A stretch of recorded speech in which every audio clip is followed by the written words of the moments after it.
She told me this story. Yeah, she told me. Hi everyone, welcome to the Swivel. This is the first episode of the podcast and we're excited to have you here.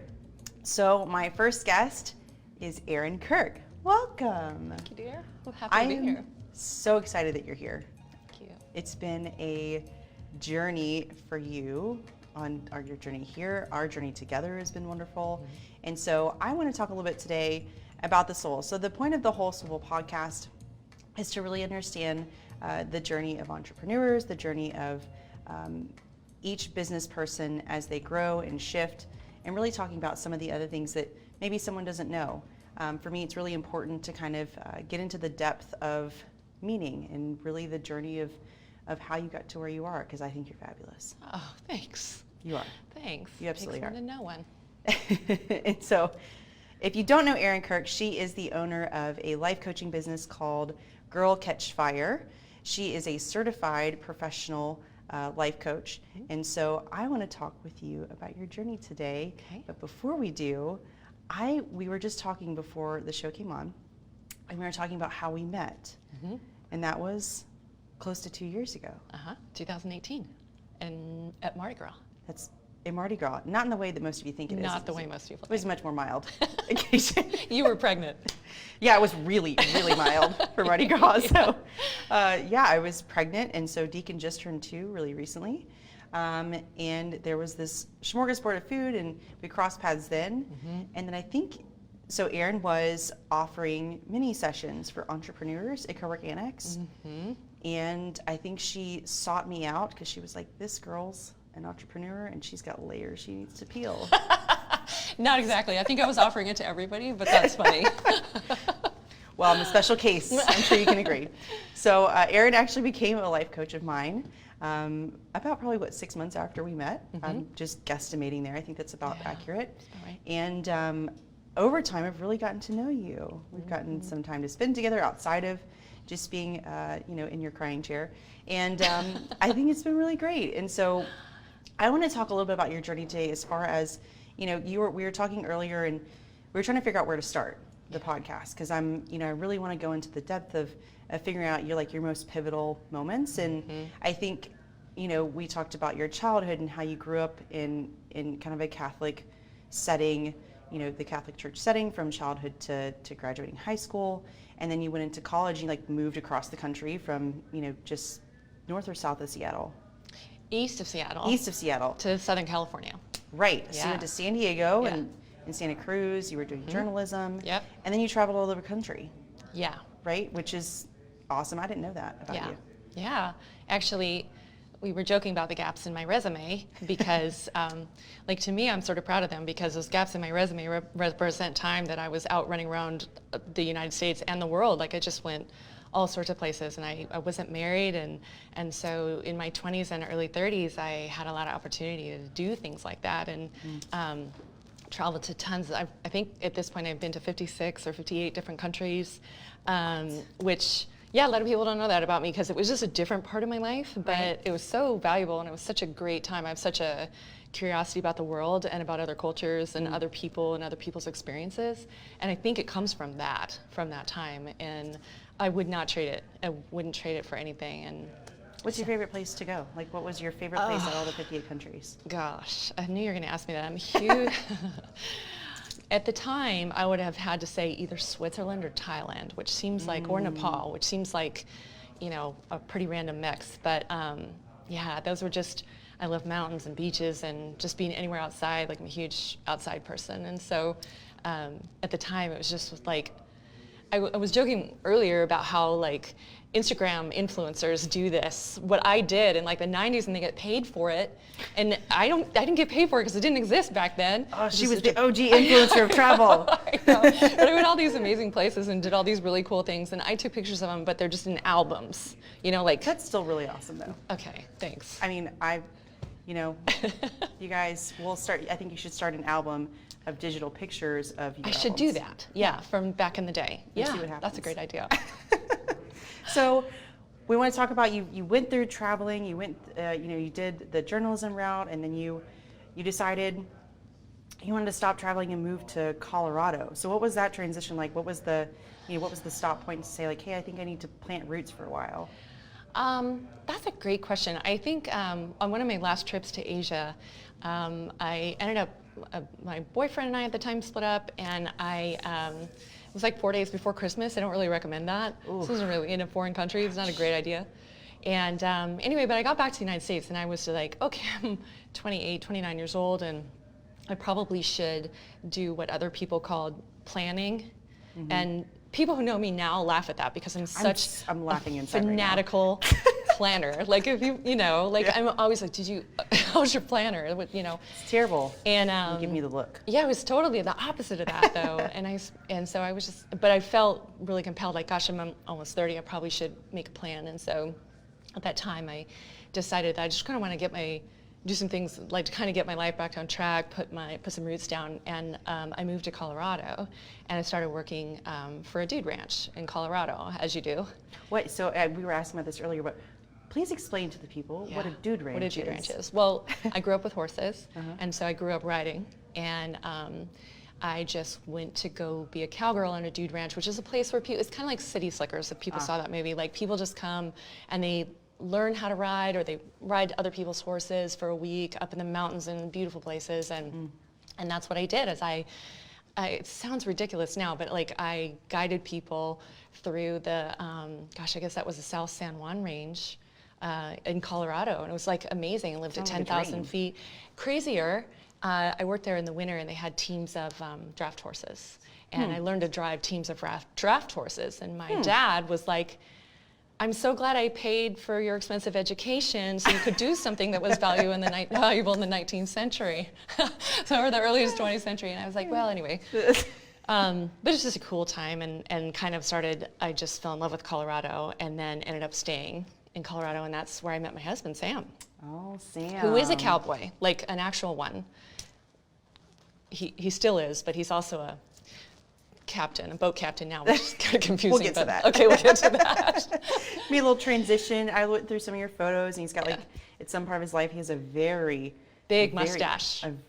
Cowboy masculine mustache. Yeah, full Sam Elliott cowboy stash. Yeah, he had that for a long time. I love that. Yeah. So you guys actually got married on a ranch, right? We did. So the ranch that Sam worked for about 15 years and managed was at 8,000 feet in the Rocky Mountains, and we got married in the beginning of October, and when all the leaves were changing, and it was amazing. It was the most beautiful wedding ever, and it snowed the next day, and we had big bonfires, and it was fantastic. I think bonfires pushed up, and I always tell people it looked like an episode of Survivor, because we had fires all over the place in this huge cow pasture for our wedding, and our horses were there, and it was cool. It was super cool. I mean, so to me, and I'm thinking, because I've known you in this phase of your life, right? So I knew you as like this professional. We come to your office and we sit in your crying chair, and so we've been really doing some digging, prior to the podcast, and it's so fascinating to me that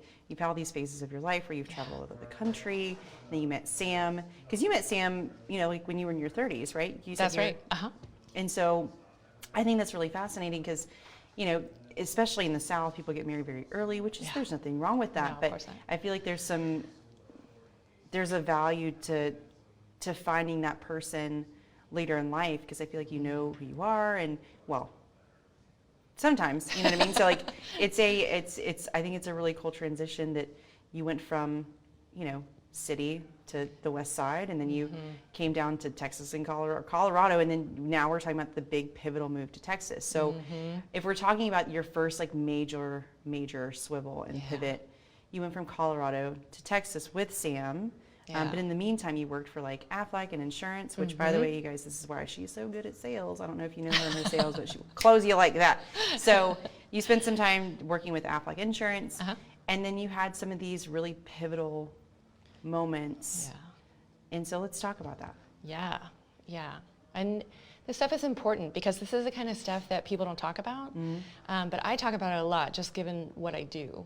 I'm always encouraging people to kind of cut the crap and get down to the way things are. Right. And just talk about the things that are really important, because we don't do that enough in our culture. And I think it's a lot of times because people don't feel like they have enough people around them that are safe. and they can have a safe space to talk about things that are important. So Right.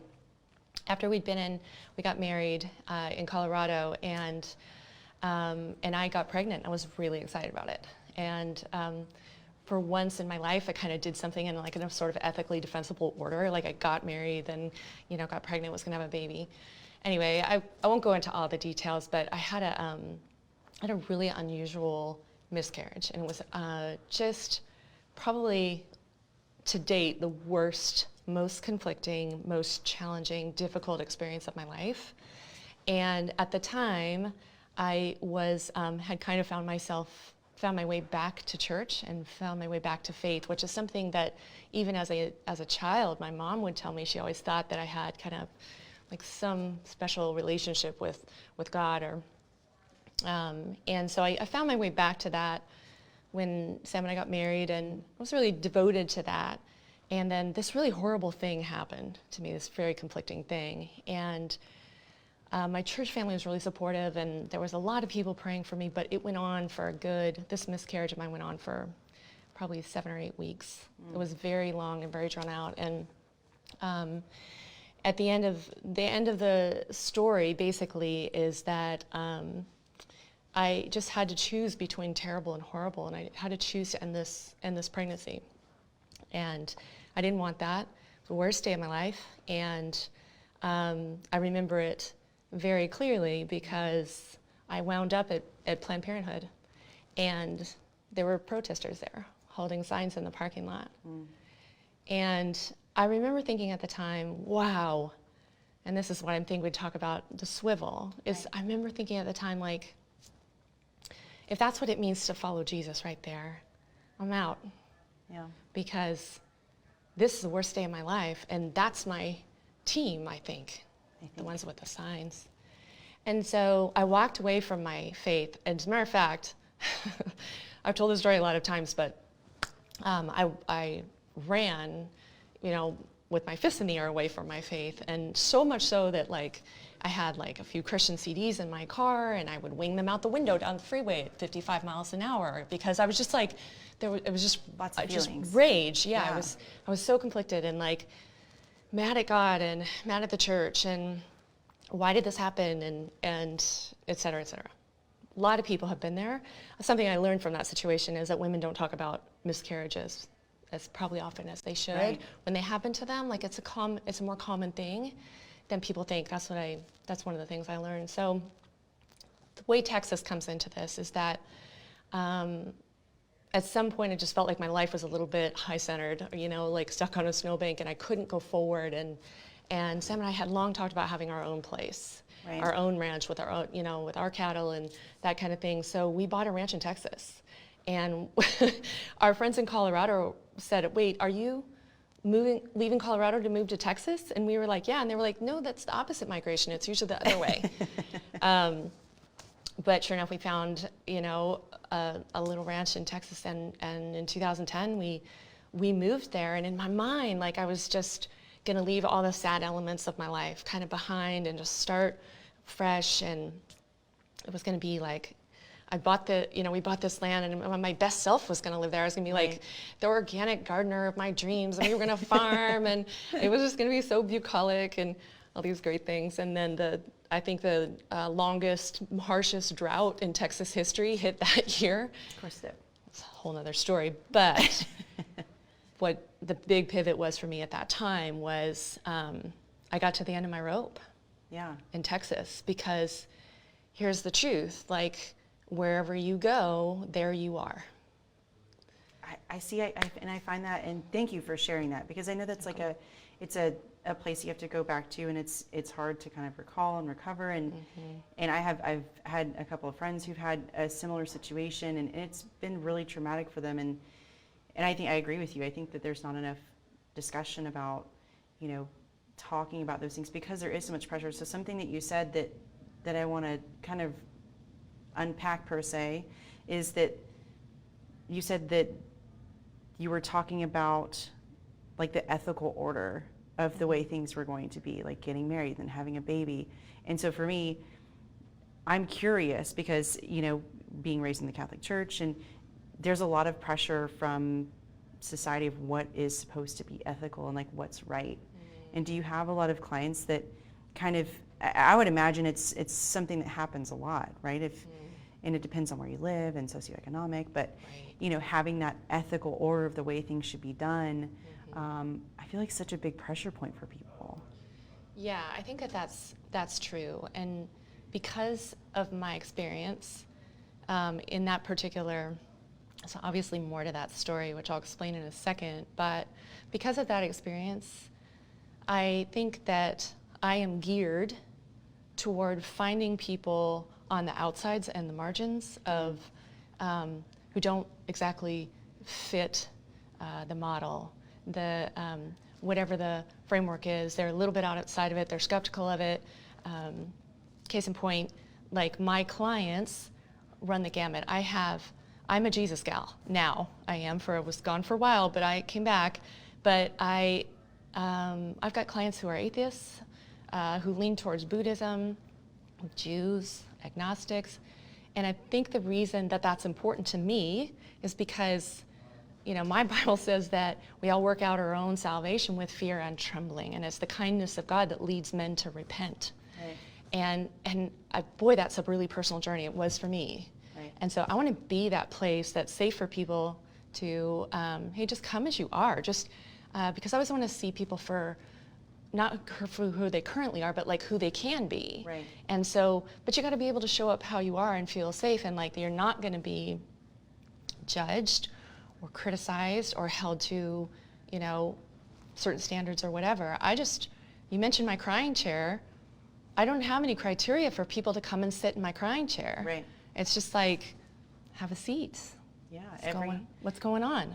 Every girl's got a fire.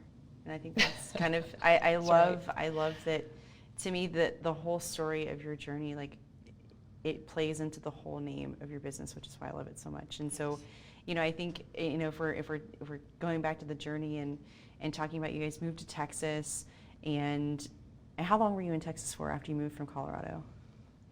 All told, about 8 years. Okay. Mm-hmm. And while you were in Texas, this is when you started working with Mercy Ships, which is kind of it's a missionary group, and I'm going to let you explain exactly what it is. Yeah.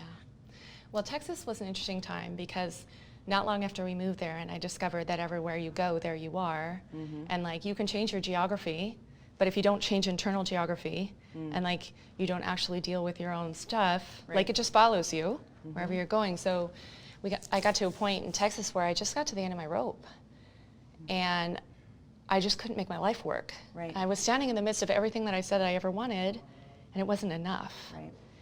And I felt incredibly selfish for that, and guilty, and all the things. Mm-hmm. The truth was, I hadn't really dealt with all that stuff from Colorado, and I hadn't really dealt with a lot of those issues. And I just got to the end of my rope. And one day, and I'm still mad at the church, still kind of spitting nails mad about all of that. Right. Completely absent of faith in my life. And I remember lying on my bed one day at like noon on a Tuesday or something like that, and I'm crying. Sam loves this story because, I mean, I'm not sure he loved this particular time in my life because it was hard to watch, but I was laying there and I looked at my old Bible up on the shelf, and it had dust all over it because obviously it'd been a couple years since I had used it, and I just thought, you know, I have so many opinions about that book. I have so many opinions about people who read that book, and I've gotten so cynical and so jaded, but the truth is I've never actually read that book. Right. And I'm like, wow, for like a intellectual like me, that's a pretty arrogant position. And so I decided, just in the moment, I decided, you know, I'm going to make myself a deal. I've read everything else, you know, trying to get myself out of this hole, and and it's not working. And so I'm going to read that book, and I'm going to read the whole thing. The book, yeah. I'm going to read the whole thing, cover to cover. And if after a year I don't believe it's the inspired word of God, then I won't. But I'm going to give myself a chance to like put my skepticism aside, and I'm going to try to believe it, read it, believe it, and do what it says. That was a deal that I made with myself, and gave myself a year to do it. And I didn't start at the beginning because that's hard. It's like, if anybody wants to practice, do this. Like, don't start at the beginning.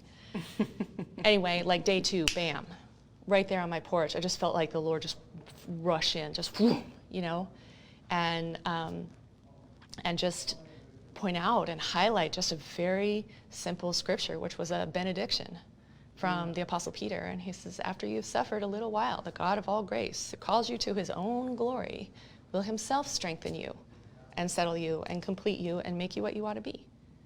And I was like, it's really powerful. What? If that's true, then I don't have to hustle so hard to figure this whole thing out. I don't have to like figure myself out all the time. I can just like follow Jesus. That was literally like this big revelation moment. So I just kept going. And this is kind of how Mercy Ships comes into it, because there's no way Mercy Ships would have been part of my trajectory with the trajectory I was on. Right. No way. Mercy Ships runs the largest civilian hospital ship in the world. They have a second ship coming online, which is amazing. And they do surgeries in countries that don't have much of a surgical infrastructure. And they're free for people. Incredible. It's amazing. It's totally amazing. Anyway, Sam and I moved across Texas to East Texas to go work on a different ranch. And Mercy Ships, I found out their headquarters for this maritime organization is in Central or East Texas, landlocked East Texas. And so, but it was about 15 minutes away from my house, and I went to work for them. And next thing I know, they were sending me to Africa. They were sending me to Madagascar. And we have a picture you have a picture, I think. Doing like downward dog. I was doing an upward facing dog with kids because they thought it was so much fun. But mainly what I was doing there was training and development, getting people, if you were going to go volunteer on the ship for 10 months or more, you got to come through Texas to go to training first. Okay. And I was on that training team. And, but what I found when I was there is that people kept poking their head in my office and saying, hey, can I talk to you for a second? And they would wind up, that's where the crying chair got its name. And I just, after a while, was like, this seems like something maybe I should pursue. And So glad you did. yeah, so this is how I got into life coaching, was because I was like, there's so many people that just need a safe place to set it all down. And a safe, non-judgmental, open space to just say, hey, this is what's actually going on. This is really happening here. And I also believe that you don't need me to tell you what to do with your life, Bri. Oh, and you don't. I mean, I know it's so frustrating, isn't it? No, right? I'm like, just tell me what tell me to what to do. do. No, I think, if I'm thinking back, like, we met almost 2 years ago, and we had like our first round of sessions, and there's never been an instance where I've sat in your chair and the process, the way that you work, and it's almost comical to me at this point, is you have this like listening face. You listen to everything that's going through my head, and you're formulating this like one question that like hits you right between the eyes, and then you ask it, and then you're like, I know all the answers to my own questions now. Thank you, Erin. And so, exactly. And then and you give people tools to really figure out what's going to work for them and the way they take. And so, for me, I remember having so much anxiety when we first started working together. I was afraid to put anyone on payroll. I was afraid to let go of control. I was afraid to bring anyone on. And as an entrepreneur, and now we have like, oh my gosh. I think it wasn't really that. I always knew that I could. I think that I was just the fear was something that I was afraid to share with anyone, because I was like, well, if I'm fearful, then people will know that I'm afraid. And if I'm afraid, then I'm not powerful. It was like this storyline that was put into my head. And so we worked through a lot of that. And it was almost like, okay, now that I've talked about it in a safe space, and that's exactly what it is. And I think, and we talk about like, I came to Jesus and religion, and I'm a believer, but at any time that I've sat in your chair, it's whatever I want to talk about without any sort of, plans of what I should be doing as far as like believing or what I should follow. It's what's going to work best for you in the time of what you need. And I always find that so valuable. Even with your journey, you have every reason to give people other advice, and you just give them what they need. And I love that. And so, I think that pivot is such a powerful story, because like everything led you to this chair you're in now. This chair right now. Well, the tables have turned, haven't they? Exactly. And you're exactly right, what you say about the fear that you had. And it's not that you couldn't do it. It's just that you had to get to a place where you were like, oh, I see now the story that I'm telling myself that's keeping me from getting to the place that I want. That's not me giving it to you. That's you seeing it for yourself. And that is, to me, the most like powerful part of coaching is that the magic is not with me, as one of my coaches says. Magic's not with me and it's not with you. It's in our alliance. Right. And so when you sit in that chair and you say, oh, I feel like I can't show any vulnerability. I can't let anybody know that I'm scared to do this. Right? I mean, that is so common. I've had that in my own business. Right. I can't let that's what I'm writing a book right now called Death to Sparkleprincess. Oh, we're going to say the name again here in a minute. But that's exactly what it's about, is deconstructing this thing. It's like, I have to present in a certain way or else I'm going to get found out. Or everyone's going to, people are going to know that I'm really a fraud and I don't know what I'm doing. That's just imposter syndrome. Mm-hmm. So having somebody sitting opposite you saying, what are you really afraid of here? And then just letting you answer it and letting you... It's the question right between the eyes. Right. There's this look that you made. Right. What are you really afraid of, Bri? But I mean, just digging down into those layers, that's so hard to do for yourself. Like we're so good at like trying to analyze ourselves and really get to the bottom of what's going on here, and it's almost impossible. Like we're our own worst coaches and therapists or whatever. It's really good to have someone standing on the outside of your life, exactly in the same way if you want to play basketball, you would have a basketball coach watching you shoot free throws, saying, hey, move your wrist 3 degrees to the right or whatever. It's like mindset techniques almost. Yeah, it's like because you can't see that stuff for yourself. And also, I think just the reason, I mean, we're laughing about the crying chair, but like how many people have a place to just let down and just let it all down? So women, moms who are working and raising kids and saving the world and all that kind of stuff. Like, boy, having some place just to set it is really powerful, really powerful. It's so valuable to me that I've done it twice. Yeah, 2 rounds of sessions. So we call this every time that I schedule an appointment. I'm in my season 2, episode 3. Season 2, episode 3. That's a good way of remembering it. So I remember how many sessions I have left. And so every one of them, every single one is always valuable. And I think it's some accountability too. It's always for sure. Something I love to do. And if I'm thinking about the next big pivot that Erin Kirk has made. So when I first met you, you were living on a boat. Let's talk about that, because it was not a ranch when I met you. Well, part of the reason that I know a lot about anxiety and fear is because in about a 3-month period, my husband and I pulled up stakes from Texas. He basically semi-retired, sold off a 30-year cattle operation. I started a business. We moved from Texas to Florida from the ranch that we were living on, huge cattle ranch we were living on, onto a Hatteras sport fishing yacht in the Palafox Marina. And that's a swivel if I've ever heard. I know, it's like, and that's kind of how I felt. Right. And what was weird about it when I reflect on that time, and I have friends, great friends, who are like, yeah, you feel crazy. You did like 5 crazy things in about a 3-month span.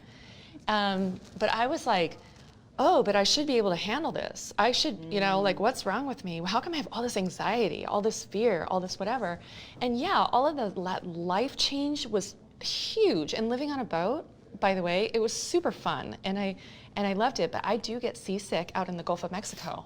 And so, by the way, God bless Louisiana and Texas today for that Hurricane Laura that just came through. Like, we're praying for those guys for sure. But anyway, like, I just, so I really enjoyed it, and it was like a very different, unusual thing to do, living in a marina, on a sport fishing yacht. It was like, I'd say, it's 55 feet, and so it's a really big boat, but when you live on it with your 3 dogs, or after a while 2 dogs, it gets smaller. House. But it was a tiny house, like a tiny marine house. So it was really fun, and it was really cool. But what I discovered at that time was I was just swamped with all of this anxiety and all this fear, and a lot of it that I know now, I didn't realize at the time, was because I had started this business helping women get out of darkness into light, basically getting it from stuck to sparkling, or figuring out what their purpose was and how to build a happy second half. Like, there's no way I get to feed you that cake without first eating it myself. That's right.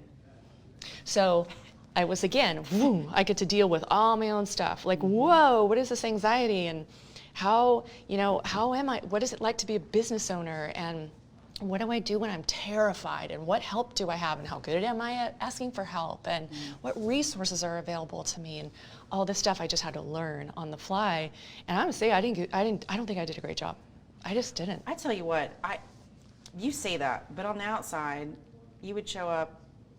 Okay, first of all, you were so fascinating to me because she would show up, and I think I had heard word that like you walked off a boat to come to work, and I was like, oh wait, I'm sorry, could you repeat that? But you were in cowboy boots, and I was like, I am so confused. But I want to know her. Like, this is very fascinating to me. That's why Sam calls himself a flip-flop cowboy now, because his Texas friends are like, you wear shorts and flip-flops, and his Florida friends are like, what's with the cowboy boots and the mustache? You know, he's like, total change. Well, yeah, but I mean, you didn't show it. It was like and I think even you come off a boat in your cowboy boots and you come to these parties at Cowork Annex, and then you're like, we're gonna have free little mini sessions for entrepreneurs who just really need to like talk about stuff. And I was like, sign me up. Yeah. Also, she's great. So, I think, even if you thought you didn't do a very great job. Well, that's the art of Sparkleprincess, isn't it? That's right.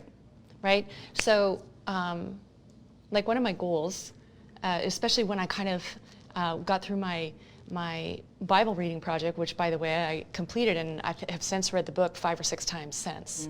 And I'm not a biblical scholar, but I read it, and like I know some stuff now that I didn't know before. Right. And the evolution of Sparkleprincess is like, you get to midlife. I'm 40. I just turned 48. I can't believe it. Thanks. And I just turned 48. And like, the crazy thing that happens at midlife is that I seem to have a couple of midlife shifts up to this point, or swivels. Right. But midlife will confront you with your Sparkleprincess behavior. Like, hey, that stuff that you are polishing up and all of that, we gonna have to deal with that. Let's deal with it. Right? And if you don't, it's going to come out in crazy ways. Right. And so, like, you really should have had Sam on this too, because he would just been like, preach. Right?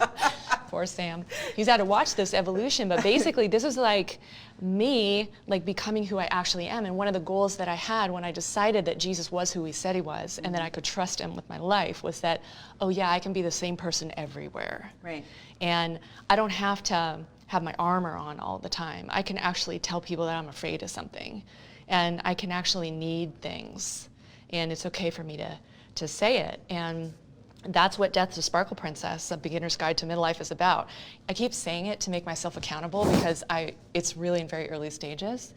I've been talking about writing a book. It was said here. Yeah, I've been talking about writing a book since I was 14 years old, and so many of my friends, I'm sure if they watch this, will roll their eyes. But this is the way it goes, guys. Like, life is hard. This is why we need help. This is why we need teams. This is why you need a squad or a tribe to like cheer you on for stuff like this, stuff that's hard that you don't think you can do. And over time, progressively, I've just kind of picked up harder and harder stuff, hosting retreats in Europe, we do that, and retreats in Pensacola, got one of those coming up. And we do all of this cool stuff, but none of that was stuff I knew how to do. I just had to figure it out. And in the meantime, what it did was confront all of these things that I was just like, let's just kind of not worry about that right now. But no. So the process of starting this business and kind of hitting midlife and moving onto a boat, and Sam kind of finding what it means to be a captain instead of a cowboy, all of that kind of happened at once. And it's been pretty dramatic 2-3 years for me, for sure. Yeah. Big swivels. Big swivels. Big swivels. I mean, yeah. So, and you're talking about teams and community and Sam, and so favorite topic.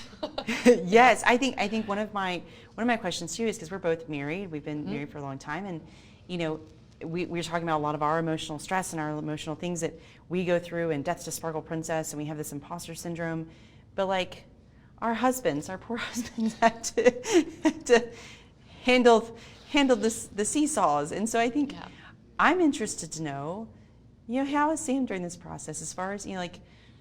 We know they're supportive, but does he have where is his crying chair? Like, how does that work for your relationship? I think his crying chair is like a big fish fighting chair in the back of a big boat in the middle of the Gulf of Mexico. Preach. right? Like that's Sam's happy place. He says he loves to go out in the Gulf of Mexico because that's his wide open spaces now, which is so cool. Like it's because he really was a wide open space guy. When we moved to Pensacola, he was like, I've never lived in a city before. The first time he took the trash cans to the curb, he was like, I've never done that before. And I was like, wow, so cute. How has Sam, here's the thing. When we were living on the boat, and I was crying a lot more than probably maybe considered normal. And well, living on a boat is not normal. But it was fun. It wasn't the boat. It wasn't the boat. It was just I was going through this all this tumult. Yeah. And bless his heart, he would do. I remember him bringing me flowers one day at Cowork Annex, and he would just like show up and just like he would just sweet. yeah like and I remember he would this is one thing I did. I remember sitting on the boat, and in that year, in 2018, I read 75 books. I'm a pretty fast reader, but some people might call that borderline obsessive. Like that's a lot of books. And great, I love to read, but there was something else going on. It was my first year of my coaching business, and my imposter syndrome was like, was going crazy. And so I felt if I just had more education, more information, read more books, better books, like if I just had more of the knowledge, then I would be worth it. And I would be valuable. And I wouldn't feel like such a fraud. That's the thing about imposter syndrome, for people who don't know what it is, it's just feeling like you're a fraud, and any second you're gonna get found out. Right. You don't know what you're doing. You need a degree, and you need another degree, and you need more books, and all that stuff. That's what I was doing. I didn't realize that at the time. Well, because I had to sit down a lot, because I was reading so many books, Sam was always like making snacks in the galley of our boat, in the kitchen of our boat, and he would be making snacks, and he'd come over, and he'd be like, hi, my name is Sam, I'll be your waitress. And he'd set my dinner down, and I'd be like, right, highlight, super, like, what'd you make? Great. I just was like, really into such a hyper-vigilant, I'm a nervous system geek too. Like I love kind of neurobiology and stuff like that. But like I was in such a hyper state all the time, a hyper aroused state. Like it was just anxiety. Right. And it was driven by this idea that number one, I wasn't worthy, my stuff wasn't good enough, I wasn't good enough, all these things. And I'm saying this because everybody has this. Right. And we all act like we don't, or we feel like we have to act like we don't. And what I'm saying is like, it's okay to just do you, boo. Like if this is what's happening, get some help with it, get someone to hold your hand and walk you through it, find some more to set it down. But point is about Sam is like, it was a big change for him too. Right. But he's still there, and he's been really like cheering me on and like, yeah, you can do this, and you're doing amazing, and that kind of stuff. But it's like the little stuff, like bringing me dinner and making the little Sam the waiter joke, which he still makes, by the way. It's just pretty sweet. That's like the cutest thing I've ever. I hope he's watching. I don't think he is, but. Well, I think that we're gonna have to get Trent and Sam together, because Trent's definitely like a wide open spaces guy. Yeah. But we're stuck in a cul-de-sac, so he needs to, he's got to have his wide open spaces too, and it's a man thing, by the way. Oh, I mean, even men who like cities and stuff, like men are kind of, I don't know if you've ever read any John Eldridge and books like Wild at Heart, but like men need like challenge and like to, that's hunting and like doing like man things that they're like genetically designed and programmed for. Yes. And Sam is definitely one of those guys. And so like he goes and does it out in the Gulf and like goes snapper fishing and like, big game fishing or whatever they call that. So I don't know anything. All the stuff that you don't need because you get sick. Right. All that, so. Well, and so, right, the swivels are intense and they are deep and driven, but I think what's really great about all the swivels you've had is you have this underlying drive of getting to a point or like a goal of what you want to achieve, and so the next biggest one is Death to Sparkleprincess. Yeah. Right? So I just keep envisioning this cover. I want you to design it, actually. You've got such a good eye for stuff like that. I do, but the first idea I came up with you didn't like as much. So I have this vision for Death to Sparkleprincess that Erin is in like a head-to-toe bedazzled or sequin dress. Bedazzled, with please. A rifle. And she was like, no, I don't shoot guns. And I was like, yeah, I don't shoot guns. Nope. Well, you know what? you don't have to shoot them to Pose with them. Right. You know Yeah. what I'm saying? So it's a prop. Yeah. We'll get you one that doesn't actually shoot. I have visions for you. This is my thing. I love it. And so I want to touch again on one other point about mental health and entrepreneurship. And I think, Oh, Lord. We need to talk about this. yes, Yes. to me, I think something about entrepreneurs is that we're very high functioning, we're high achievers, and we run faster than any other speed of other humans. And that sounds like it's a really exciting thing, but a lot of times there's a lot of layers of something else we're either running from or afraid of, or we have to not people please, but we have to achieve something to prove something. Yeah. And I think that there's to me, I think that's why I started seeing you, is I didn't have I had a great childhood, and I think there was a point in my life where I found that being successful and achieving something brought joy to my parents or to the coaches I had, and I was like, okay, let's program that. Okay, if you continue to achieve something higher, it brings people joy. It was never for myself. I find joy in that, but I get more joy out of watching everybody else get joy of something that I achieve. And so there's all these different layers for entrepreneurs, and mental health is such a major thing that I've even just pre-COVID. I think really the biggest shift I made was after Deacon was born. I had huge. Yeah, when he went to the NICU, and I was like, I have to slow down. There's nothing. Change something. Yeah. I have to reprogram my mind. I was taking conference calls. Yeah. In a hospital room. Actually, I think the first time you were in my office, Deacon was there too, and you changed his diaper on my desk. Oh, I so did. Yeah, you did that. Awesome, by the way. Can we have a hand for the working moms? What? Seriously. I don't even have any idea about how hard that is. So hats off to working moms everywhere. And it's moms, all kinds of moms, every kind of mom. Let's just hats off to moms. That's so true. I pulled up in a stroller to your office. You rocked up in a stroller. Yeah. Yeah. I vividly remember that now. And I definitely was like, hey, don't know how you feel about this, but I have to change his butt. And you threw his diaper in my trash can. No, that's just rude. I don't feel like I did that. Did I? You had a lot on your plate that day. There's a lot of plate every day. Oh, so yeah, I think so. What were we talking about? Mental health and entrepreneurship. That's right. Yeah, it's such a good topic, and I'm getting hotter and hotter on it just because I feel like I kind of got to the other side a little bit. I'm sure there's more. There's always a new level, new devil.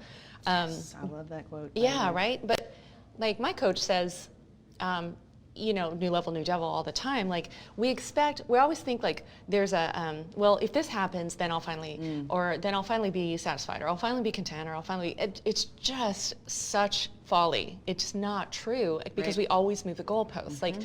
Yay, I kicked the ball through that goalpost, and I just got to move it farther. And in my own experience, a lot of that was driven by the imposter syndrome. A lot of that was driven by my own, what we call survival patterns. So I, like you, learned how to achieve very early because that meant approbation and validation and attention, and I was naturally kind of a performer and high achiever. I'm sort of geared that way. And girls like us, we can get stuff done. We can. And we get props for that kind of thing. And it comes at a cost, though. Of course it does, but it is rewarded by our culture. What did Ariana Huffington say? She actually had to pass out her desk and break her own nose before she took a break. That's in her. I heard her say that in an interview, and I was like, girl. But point is, yes, there's a time and a season for everything. And I have taken pretty much the month of August off, and I have been eating grilled cheese and watching Netflix. And Good for you. Thank you. And I haven't done that it's not since we moved here, not since I started my business, because I didn't feel like I could. Oh my gosh, I was in this super sympathetic nervous system state, this fight or flight state all the time, where I was like, oh my gosh, I'm going to get behind. If I don't do this, this is going to fall apart. Does any of this sound familiar to any of my team here? Just right? This is the way it is. If I don't keep going, the sky's going to fall. Something terrible is going to happen. This is a nervous system response. You can see it in your own mind and be like, oh, I'm being irrational here. It's yeah, but this isn't your brain that's responding. It's your nervous system. and it's in a fight or flight response mode. And so in the last year or so, like I've spent a lot of time working in the trauma space and like learning about trauma responses, the nervous system, polyvagal theory, like all of this cool stuff to help people be like, listen, you can take a minute. Right. You can take a minute. The sky's not going to fall, but let's look at why you think the sky is falling. Because sometimes there's a 6-year-old version of you in there saying, when this happened when I was 6 and the sky did fall, and it was terrible and it was traumatic and this is how I survived it. Cool, but you're not 6 anymore. Right. So all of us, whether you had a traumatic, quote unquote, traumatic childhood or not, all of us have patterns that we developed when we were younger to survive the world. And for many of us, we're still doing them. And for me, it was hyperachieving. And whenever I was exhausted, I went to the emergency room with chest pain before I decided like, whoa, something's got to give here. Like I need to figure out a way to be in my business without it killing me. And I think this is a topic that needs to be talked about in the entrepreneur community. And it's not a soft skill or a touchy-feely woo-woo thing. Right. It's actually, this is like, listen, this is your body. This is your physical body saying, I'm tired, I'm exhausted, I need help. I need like some safe places. I need a team. I need a squad. You got to have your community, you got to have your team, and be honest about and be able to say like, hey, I need this. Right. And we're not exempt from that just because we're small business owners or whatever. We're not exempt. We're not. But there's a little bit of thinking like, yeah, maybe we are. We got to watch that. Because you know what? I want you to keep doing this and I want you to keep growing, but you can't do it if you're not keep taking care of the whole system. That's right. Physical, your spiritual life, your emotional life, your physical life, your mental health, all of that. It all works together. One part goes down, it drags the other parts down. Totally. Which is why when I work with people, I say we go into 4 rooms. The physical room, the mental room, the emotional room, and the spiritual room. What are you doing in each one of those rooms? Right. That's how you keep your life kind of in balance, even if you're doing something big like you guys are doing here. Yeah, and I think, it's, and I'm talking about the, or you mentioned like your health, like it comes at a cost, right? So, and that's so funny that you were talking about how you feel hypersensitive, like you're thinking that the sky is falling or you have to be doing something. And I literally did this 2 days ago, one day, 24, 48 hours ago. I called Stephanie, who's our new operations manager, and we've spent so much time putting these processes in place for the pivot or the swivel for our virtual events. And I got up a couple days ago and I called her and I said, hey, staff, so I'm thinking about coming in right now, but I don't think that there's anything on the calendar. We don't have anything pressing to talk about. I'm just calling to see if there's anything I should be doing. I feel like I don't have something to do, and I don't know how I feel about that. It's freaking me out. It's freaking me out. I have competent people around me. Whoa, I'm not doing everything myself. She's like, yeah, you can just come in like 10. I was like, what am I doing with my free time, right? Like, and so I think that there's but to me, I noticed that, it's giving me the ability to shift, and it's simple things, right? So like even like tiny little things, like I need to get someone that can just help me do my laundry during the week. Yeah. Like my husband and I both have full-time jobs. And so I think helping through the shifts of things and just getting organized and planned, there's something for everyone that needs just a little bit of help. Of course. I want to say you're welcome to everyone for giving you a free life coaching lesson from Erin today. Listen, we are neurobiologically wired to live in tribes of 40 people. Oh. I don't know if I like 40 people. Well, of course we don't now because we're like, what? No, that sounds terrible. But this is how we evolved as humans, right? And our brains are evolving much more slowly than our culture is. And so our brains haven't caught up to this thing yet, like, where are the people? Like, where's my social safety net? If I get sick, like, if I can't make it into, like, all of these questions, and when you're up-leveling your business, your life, or anything, there's more risk and there's more pressure, because at the end of the day, it's on you, right? Like, this is your dream, it's your baby. And that has weight, right? But the idea is, if you have people around that can help you carry that weight, not just your employees, but like safe places around you, people that you know have your back no matter what. Right. Of course we need that, and we underestimate how much we need that. But like, there's a part of your nervous system that's like, am I doing this all by myself? And when in your brain we are, right? That's right. And when you feel like, okay, I'm up leveling, and then what does your brain do immediately? Like, oh my gosh, this is going to fail in the following 1,000 ways, and then I'm going to be out on the street, and all of a sudden, then your brain is doing that. But the right person at the right moment could be like, whoa, whoa, whoa, how true is that? What else? Chill, man. What else? Don't even chill. Freak out if you want, but like, what else might be true? You might, I don't know, I might succeed. Yeah. I might grow my business to a place that I'm super excited about. I might start doing some cool, innovative stuff that I wasn't thinking about before COVID, like you guys are doing. Right. Like, this is super cool and innovative, and it happened as a result of COVID. But it was an up level for you, which I'm sure your brain was like, but you've got your team in place, and they're competent, and you got your squad in place, your girls. And by the way, several of them texted me ahead of time, like, good luck, this is going to be so cool to watch. So that's so important. It's like having your tribe, having your squad. And I know it's tough during COVID. Like, it's tough. We get it, guys. We get it. But like, do what you can to get your people, the people that you trust, that you feel safe with, that are kind of your ride or dies, get them in place, especially if you're up-leveling your life or your business in some way. It's so important. You have to have it. That's a huge mistake that I made. Yeah. Sparkleprincess was like, nope, I got this. Everything's fine. Totally freaking out inside. Yeah. Right? Go away. Don't do it like that. And there was something that you said to me, I don't know what episode we were on, but something you said to me that is so simple, but also was pretty pivotal for me. It was, you can't run your life and your business if your business is running you. And I was like, well, shit. Yeah, dang. You're right about that. You mean I gotta get sleep? Is that like what you mean? You gotta by sleep and like take better care of your body, and like make sure you set aside times to really connect with your spouse and your children, and so I think it's been so pivotal for me. And I actually just met another coach named Vasavi, and she's she's great, and she's kind of like more on the business side, and so I'm working a couple of sessions with her, and I think that's going to be, so the point for me, I think for this episode is that swiveling is inevitable, right? Like, you're going to have to swivel. Life happens, right? Changes the way of things. It changes the way of things. But I think even before you find a tribe, if you can just find one person. Absolutely. Whether it's a therapist or a life coach or someone you really trust. Yeah. Find them, sit down in a chair. Yeah. You don't have to cry, but sit down in a chair and talk about it.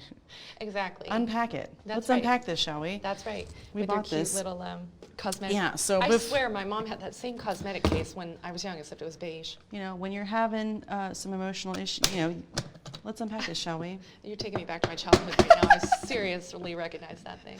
We had planned to put wine in here, but that a girl. The wine opener went missing, so brewskis it is. Yeah. But I am so grateful for you. I'm grateful for you, thanks, and if you guys are interested in learning more from Erin, she has a lot of content to help you through whatever you're going through. She has a website called Girl Catch Fire. She has a new book that's going to be, so give me a date. What's your date? Oh my gosh. Do it. If I had all the dates lined out of all the books that I was writing, I'd have a lot of dates. So here's the thing. Coaching myself, like, I have coaches who are helping me with this process as well. This is the biggest, probably up level for me, is finally taking something that is so important to me because it feels like my purpose on earth, and not getting too up in my head about it. So I can actually do what I'm kind of geared to do anyway, which is just sit down and write words on paper. It's my favorite thing. So it is possible, it's conceivable that within 6 months there could be words on paper, but then there's I just did it again. Accountability, it's important, but I am putting accountability measures in place because that's an important part. If you've got a big goal, particularly one that's associated with what you think your purpose on earth is. I like being on this side of the chair, by the way. You're doing a great job. You got to get people around that are going to cheerlead you for it and hold you accountable, like, hey, and I do have friends that call me, are like, how's it going? Hey. What chapter are we on? Right now I'm still on the Netflix and grilled cheese chapter. Hey, you know what? What's your favorite way to make grilled cheese? You have to use American cheese, like the kind in the plastic. That's so right. And a lot of butter. And I'm gluten-free, so it has to be gluten-free bread. And sometimes put pickles on it. Pickles, and then like the original Campbell's tomato soup. Yeah, right? And you dunk it. Yeah. When I was pregnant, I ordered a grilled cheese tomato soup combo from Jason's Deli, and I was severely disappointed because it wasn't plastic American cheese. Yeah, like one of my health coach friends, she's like, the plastic cheese is not that good for your body. I'm like, I know that, and I'm choosing. I've cut out everything else that's terrible for my body, but that, it's staying in for now. Let me revel in my cheese. Right. Well, thank you for being on the show. Thanks for inviting me. It's been Thank you fun. everyone for tuning in. This is our first episode, and I hope that there was some value that you got to pull out of it. And if you would like to tune into the next episode, we're going to have that in a couple weeks. We have not decided on our guest yet, so that will be announced here in the next week. And again, Erin's website is Girl Catch Fire. Be looking for some announcements in 6 months to see what happens.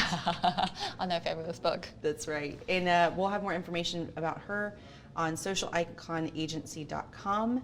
We also have a friend of ours named Joey Shuttleworth who's going to be here on September 3rd doing an art show, so don't miss that. We'll have some announcements for that on Monday. Thank you guys for tuning in. This is The Swivel. The Swivel.